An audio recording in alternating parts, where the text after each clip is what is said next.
The bride no one wanted. The train screeched as it slowed into the dusty station of Redstone, Wyoming Territory.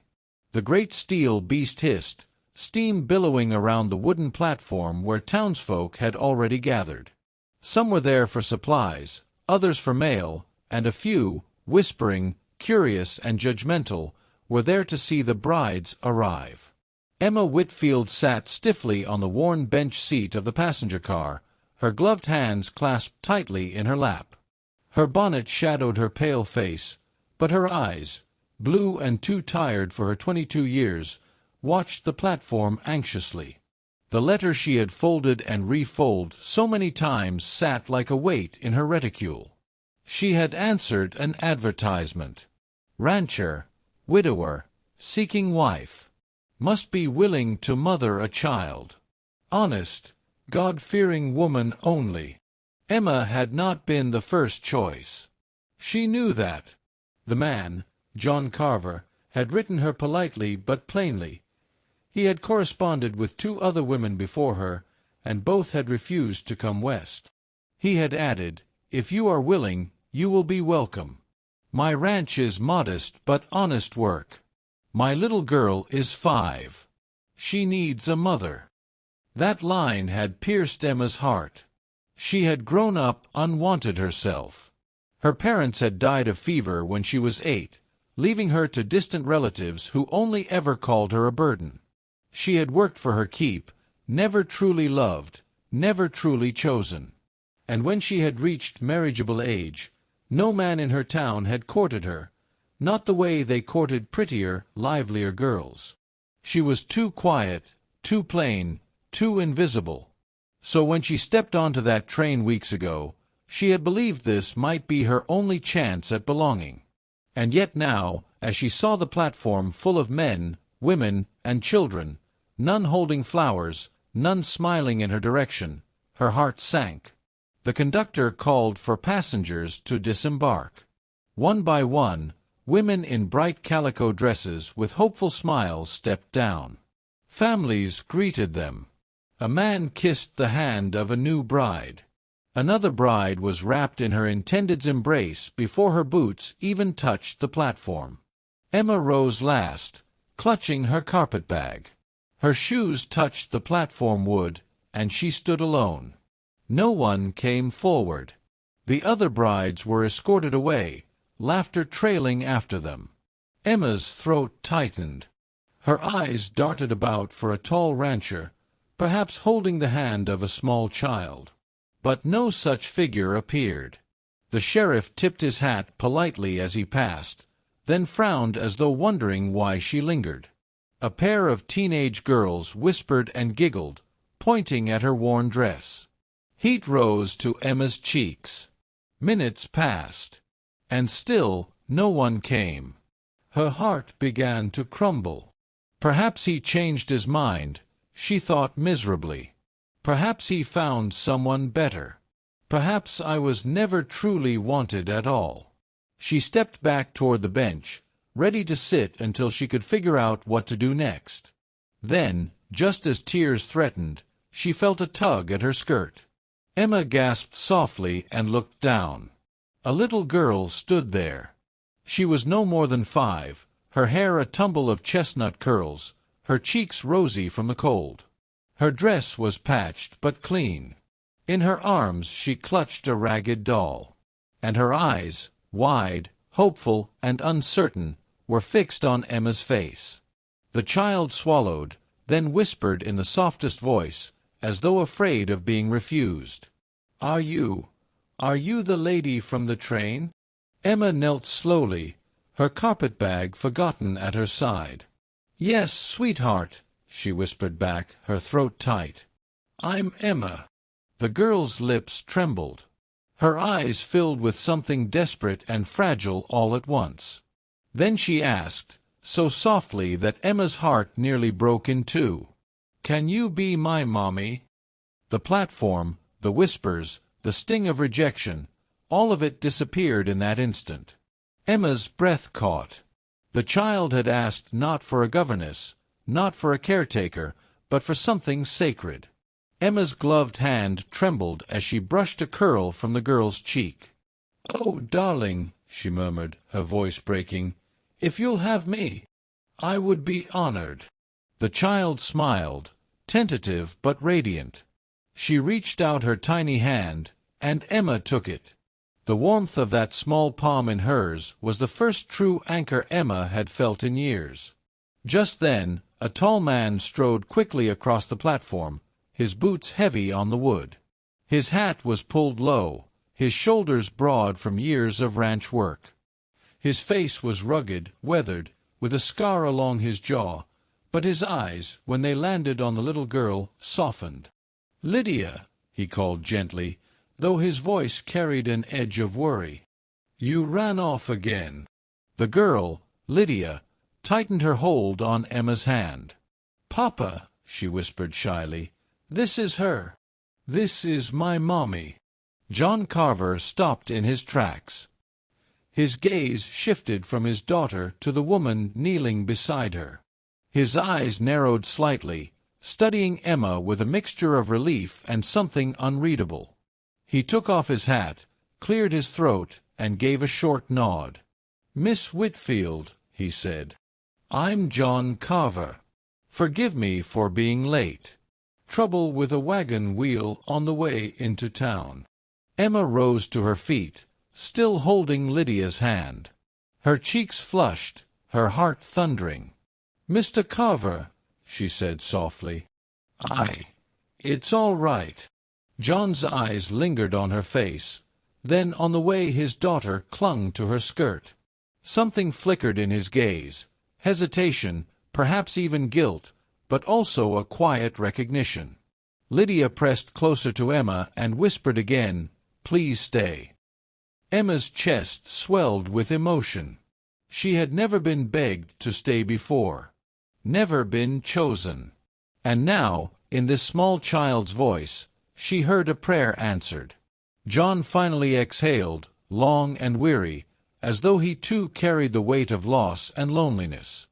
"Well," he said gruffly, motioning toward the wagon waiting at the edge of the road, "we best get you both home." Emma took Lydia's hand firmly, lifted her carpet-bag with the other, and followed the rancher into the fading afternoon sun, her heart trembling with fear and hope in equal measure. For the first time in her life, she dared to believe she might belong. A home of her own. The wagon creaked along the rutted road, carrying them away from the bustling noise of Redstone and into the wide, lonely stretch of Wyoming Territory. The sun was sinking, painting the sky in amber and violet hues. A breeze stirred the tall grass, whispering across the plains. Emma sat on the wagon seat beside John Carver, her carpet-bag at her feet, Lydia perched snugly between them. The little girl leaned against Emma, clutching her rag doll, her thumb tucked in her mouth. It was a sight so natural, so tender, that Emma could scarcely believe she was part of it. Yet John sat rigidly at the reins, his jaw tight, his eyes fixed on the horizon. He hadn't said more than a few words since leaving the station, and Emma could feel the distance like a wall between them. At last, she gathered courage. "Mr. Carver." "John," he corrected quietly, not glancing her way.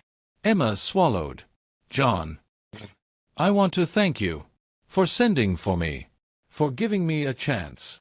His hands tightened slightly on the reins. "I didn't do it for me. Lydia needs a mother." The bluntness of his tone stung, though she tried not to let it show. She turned her gaze to the fading horizon, willing her heart to stay steady. "So he doesn't want me?" "Not really. I'm only here because of her." Still, she glanced down at the child leaning trustingly against her, and warmth softened her sorrow. Perhaps it didn't matter if John wanted her. Lydia did, and that was enough. By the time they reached the ranch, twilight had deepened into night. The house came into view, sturdy but weather-worn, its white paint faded to gray. A lantern glowed faintly in the window. A barn loomed nearby, fences stretching out into pasture where shadows of cattle shifted. Emma felt a tremor of nerves. This would be her home now. Could she really belong here? John helped Lydia down first, then offered a hand to Emma. His grip was firm, calloused from ranch work, but brief. He led them inside, where the faint scent of wood smoke and bread lingered. The interior was modest: rough-hewn furniture, a hearth with a few coals still glowing, shelves lined with jars of preserves. Everything spoke of hard labor and simple survival. "Your room's upstairs," John said gruffly, pointing to the narrow staircase. "Lydia's across the hall. I'll be out in the barn for a while. Got chores yet to finish." Before Emma could reply, he tipped his hat, grabbed his coat, and was gone. She stood there in the quiet, her carpetbag still in hand. Then Lydia tugged at her skirt. "Come see my room," the little girl said, her voice hopeful. Emma smiled, setting down her bag. "All right, sweetheart. Show me." Lydia's room was small but cozy, with a narrow bed covered in a patchwork quilt. Wooden shelves held a few toys, and the window looked out onto the dark fields. Emma helped her change into her nightdress, braided her curls, and tucked her beneath the quilt. Lydia clutched her doll but kept her wide eyes on Emma. "You'll still be here in the morning, won't you?" she whispered. Emma's throat tightened. She bent and kissed the child's forehead. "Yes, darling. I promise." A smile bloomed on Lydia's face as she drifted to sleep, her tiny hand resting against Emma's sleeve until her breathing evened out. Emma lingered there a long moment, her heart swelling with a tenderness she had never known. For once in her life, someone wanted her near. Later that night, she found herself sitting by the fire in the downstairs room, staring into the flames. The house creaked with the wind. Her own bed upstairs waited, but sleep felt far away. She heard the door open. John stepped inside, weary from chores, his shoulders sagging. He looked at her with surprise, then crossed to hang his coat. "You didn't have to wait up," he muttered. "I wasn't tired," she replied softly. I wanted to thank you again. Lydia is precious." His expression softened slightly at the mention of his daughter. He lowered himself into the chair opposite her, running a hand over his tired face. "She is," he said quietly. "She's all I've got left of Mary." Emma's breath caught. "Your wife?" He nodded, eyes dark. "She passed 3 winters ago. Fever took her quick. Lydia was only 2. She doesn't remember much, but I do." Silence stretched between them, filled only by the crackle of the fire. Emma wanted to reach across the space, to tell him she understood loneliness, loss. But she dared not presume. At last, John spoke again. "I won't lie to you, Miss Whitfield. I didn't send for you out of love. I sent for you because a little girl needs a woman's care. I can provide food, a roof, work. But I can't give her what a mother can." Emma lowered her gaze. "I understand. I'm not expecting more." Yet deep in her heart, a small ache bloomed. She wished, foolishly, that someone might want her for herself. Days passed into weeks. Emma worked hard, rising early to cook breakfast, scrub clothes, tend the garden, and care for Lydia. The child followed her everywhere, clutching her skirts, smiling brighter each day. Emma read her stories by lamplight, taught her to stitch clumsy seams, sang her to sleep when storms rattled the windows. The townsfolk soon noticed. At church, Lydia clung to Emma's hand, proudly announcing, "This is my mommy now." Women who had once whispered about the plain bride left behind now nodded with approval. John remained distant, though less cold. He often watched them quietly, Emma brushing Lydia's hair, teaching her letters, laughing with her in the yard, but rarely joined. Yet in his eyes lingered something new. One evening, after Emma had put Lydia to bed, John returned from the barn. He paused at the doorway, watching Emma sew by the fire. "You've done well here," he said at last. Emma looked up, startled. "I only wished to help." "You've given Lydia more than help," he admitted. "You've given her joy again. And, truth be told, you've given me peace I didn't expect." Emma's heart thudded. She set down her sewing, unsure what to say. John stepped closer, his face unreadable in the firelight. "I told myself I couldn't love again. That I wouldn't.